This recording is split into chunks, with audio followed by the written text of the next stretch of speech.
la lumière. Ajouter, ça va l'ajouter. Donc voilà, déjà ça. Premier truc. Multiply, je vais refaire mon multiply en fait. Et il y a un autre truc qui est cool. Ah oui, je vais pas faire multiply tout de suite. Il y a un truc qui est cool, c'est le lerp. Alors le lerp, ce que ça fait, c'est pas une opération mathématique de base, c'est pas comme multiplier, ajouter, etc. Mais en fait, c'est la plus pratique, le lerp là. En gros, ce qui fait le lerp, c'est qu'il prend deux couleurs et il va utiliser cette valeur-là comme masque de fusion entre les deux couleurs. Masque de fusion, je rappelle, hein, c'est le truc où vous avez. Je vais mettre ça en. Donc là, je vais prendre deux couleurs, j'ai deux calques, j'en ai un bleu au-dessus et un rouge en dessous. Le masque de fusion, c'est ce qu'on a là. Si je peins en noir dans un masque de fusion, ça gomme le masque. Si je peins en gris, ça le gomme à moitié. Je vais faire ça avec un.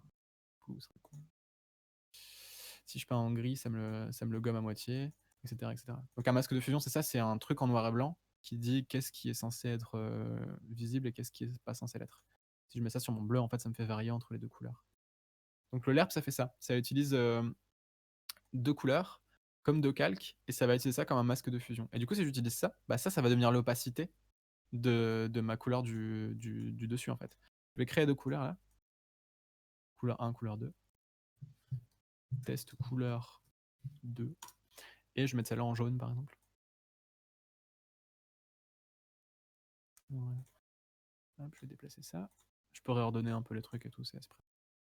Donc voilà, ma couleur 1, c'est un genre de rouge, ma couleur 2, c'est un genre de jaune. Ma couleur 1, elle est déjà là.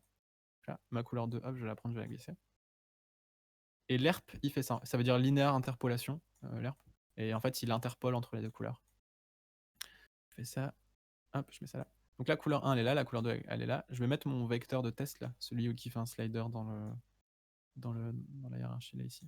Qui fait ce truc là. Je vais le mettre là comme exemple. Je vais save l'asset. Et je vais relier ça à la couleur finale. Pouf. Donc voilà, là j'ai couleur 1 qui est rouge, couleur 2 qui est jaune, et ce truc là qui est la valeur entre les deux. Et en fait, vous voyez, si je mets à 0, je retrouve mon rouge, si je mets à 1, je retrouve mon jaune, et toutes les valeurs entre deux, ça me fait un dégradé. Ces deux trucs là en fait. 0,5, bah, c'est comme si j'avais mis un masque de fusion où tout était à 0,5 d'opacité. 1% gris. Du coup, ça me fait une couleur qui était pile entre mon bleu et mon rouge en fait, parce que mon bleu est à 50% d'opacité au-dessus. Donc en fait, voilà, ça me sert de slider d'opacité entre les deux couleurs en fait. Et du coup, ce qui est cool, c'est qu'au lieu de mettre un slider à la main, je peux mettre ma valeur de temps là, qui augmente en fonction du temps. Du coup, là, l'opacité, l'opacité du jaune qui est au-dessus du rouge, là, elle va varier entre 1 et 0 en fait. Donc je vais avoir un truc qui va entre jaune et rouge et qui respire comme ça entre deux couleurs quoi. Donc déjà là, ça me fait un shader qui peut me servir à des trucs. Ça peut faire, je sais pas, moi j'ai une surface en bas du sol qui est de la lave. Je mets une valeur de orange, je mets une valeur de orange un peu plus claire comme ça. Et déjà j'ai un truc qui brille. J'ai un truc qui, si je le mets en sol, ça peut genre être un truc qui brille un peu par terre quoi.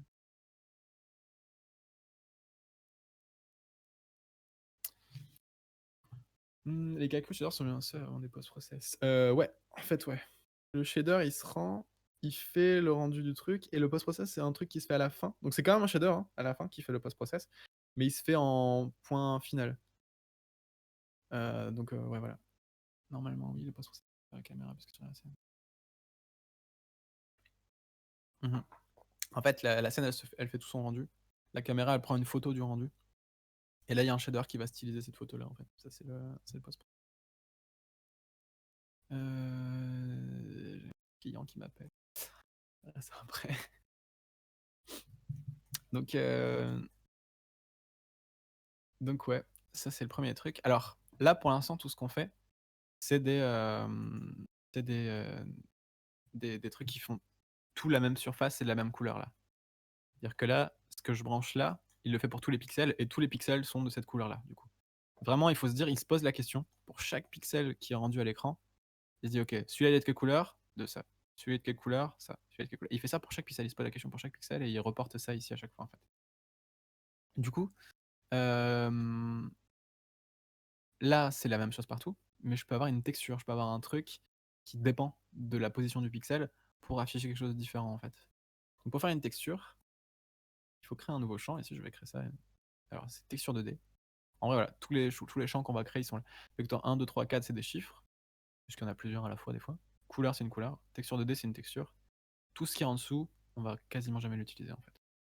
Déjà, Matrix, tout ça, je dis jamais. Cube map, plus. Sur 3D, aucun sens. Texture 2D, voilà. Déjà ça là, ici on a tout ce qu'il nous faut en fait.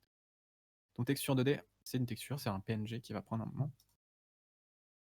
Je vais glisser ça là. Et ça, du coup, la texture là, c'est juste un fichier de PNG. Je vais prendre un fichier de PNG à la con. Que je peux avoir de cool ici. Texture. Ouais, c'est un genre de texture de bois. Et je vais brancher ça. Je vais save l'asset. Ça, je vais mettre dans les assets. J'essaie de m'y retrouver. Ok, c'est dans scène que j'ai créé mes trucs. Donc là, ouais, maintenant j'ai créé ça, mon champ de texture là, ça me crée un champ ici. Et là, je peux glisser ma texture. Du coup, je prends ma texture ici, je vais la glisser. Donc ça, c'est vraiment juste un PNG ce truc là. Et je peux pas juste directement le brancher à la couleur. Si je fais ça, il essaie de me créer un autre node et c'est comme si je faisais ça dans le vide en fait. Pourquoi? Parce que là, il attend vraiment une couleur, il attend 3 chiffres. Quels sont les 3 chiffres avec lesquels je dois allumer les 3 ampoules du pixel? Et ça, c'est un PNG. Un PNG, c'est pas une couleur directement. Il sait pas comment l'appliquer là-dessus. Là, il se trouve que c'est un carré, mais pour une forme différente, il faut qu'il sache où sur la texture il doit aller chercher pour chaque pixel. C'est pas forcément évident que parce que là, bon, c'est un carré, donc techniquement, il pourrait juste prendre la texture et la mettre dessus. Mais c'est pas forcément évident que tel pixel de la texture il se place là, tel pixel de la texture il se place là, etc., etc. En fait. C'est pour ça qu'on va avoir les UV. C'est à ça que servent les UV en 3D. Donc les UV, c'est ça, c'est juste la position de chaque point sur une texture. C'est là qu'on en a besoin dans un shader pour déplier notre truc. Parce qu'à la fin, il nous faut une couleur et nous, on a juste un fichier. Si je prends ce truc-là, là, de base, il est déjà déplié. Ça, c'est les UV d'un objet 3D. C'est ça, en fait. Alors, quand on en parle en 3D de façon plus artistique, on dit bah, c'est le fait de déplier l'objet un peu comme si c'était un paper toy et qu'il fallait le découper, etc. De façon très technique, de façon vraiment très pour la machine, quoi. Ce que c'est les UV, c'est juste une position en 2D pour la texture. C'est-à-dire que ce point-là, qui est genre, je crois derrière la tête, là, mais je vais prendre plutôt ce point-là, qui est genre ce point-là. Je suis là, je pense, ouais. Ce point-là, là, ça veut dire que sur une texture, il est ici. Si je mets une texture en fond, là, je vais créer une nouvelle texture à la con. Ouais. Si je mets une texture là, c'est-à-dire que ce point-là, il est précisément, c'est ce carré vert là. Il doit utiliser ça, ce point-là aussi, ce point-là aussi. Et du coup, il se sert de ça pour savoir quelle face est mappée où sur le truc, sur le truc en 2D ici. Si je mets un matériel ici, je fais un nouveau matériel, je vais mettre une texture qui est une image texture. Open. Non. Ouf. Et je vais mettre le rendu en mode texture. Non, matériel prévu, c'est mieux. Voilà. Ça, c'est la façon dont il va mapper la texture sur mon serveur en fait. Et en fait, c'est ça, c'est pour ça qu'il nous faut des UV. Il ne nous faut pas juste une texture, il nous faut une texture plus une position sur la texture. Et du coup, là, il sait que ce point-là, c'est précisément ce pixel-là. Du coup, c'est ça qui est important de noter aussi, c'est que ça, il le fait pour chaque pixel. Ça, cette logique-là, il l'a fait pour chaque pixel, il va multiplier les couleurs entre elles et tout. Et du coup, pour ce pixel-là en question, il sait qu'il doit aller choper ce point-là. Et tous les points qui sont entre deux, genre celui-là, bah, il fait un calcul de par rapport à sur cette carré-là, quoi. Sur ce carré-là, où je suis là, bah, je suis sur celui-là, ok, bah, c'est cette variante de vert là. Je suis là, c'est cette variante de vert là. Je suis là, c'est ce bleu là en fait. C'est comme ça qu'il va servir de ça. Donc il nous faut un truc qui se sert de la position des UV pour mapper là-dessus. Donc là c'est un quad, donc les UV ils vont littéralement ressembler au carré. Genre si je crée un quad là, ça c'est un quad. Voilà, les UV d'un quad c'est ça. En fait le coin en haut à gauche il est en haut à gauche, donc c'est carrément la texture elle est appliquée comme ça. Mais pour tous les objets un peu plus complexes, il nous faut ça, il nous faut cette donnée là quoi. Donc là bon ça va juste afficher la texture telle quelle. Donc voilà, il faut que je fasse passer ça par un truc qui s'appelle sample texture. Je vais créer un node qui s'appelle sample texture 2D. Voilà. Et c'est ce node-là qui nous permet de récupérer une couleur. Vous voyez, ce node-là, il prend une texture, des positions d'UV. Donc les UV, c'est ça, c'est U et V. Il y a X, Y, Z pour les positions en 3D. Il y a U et V pour les positions en 2D. Et il va nous sortir une couleur. Il transforme une texture en couleur en allant chercher un pixel particulier de la texture, en fait. Hop, je mets ça là. Donc de base, il est déjà réglé sur les bonnes positions. Il n'y a pas besoin de rechanger les UV. On peut changer les trucs ici pour décaler la texture si on veut. Mais de base, il est déjà sur le bon truc. Je prends la couleur qui ressort de ça, RGBA là.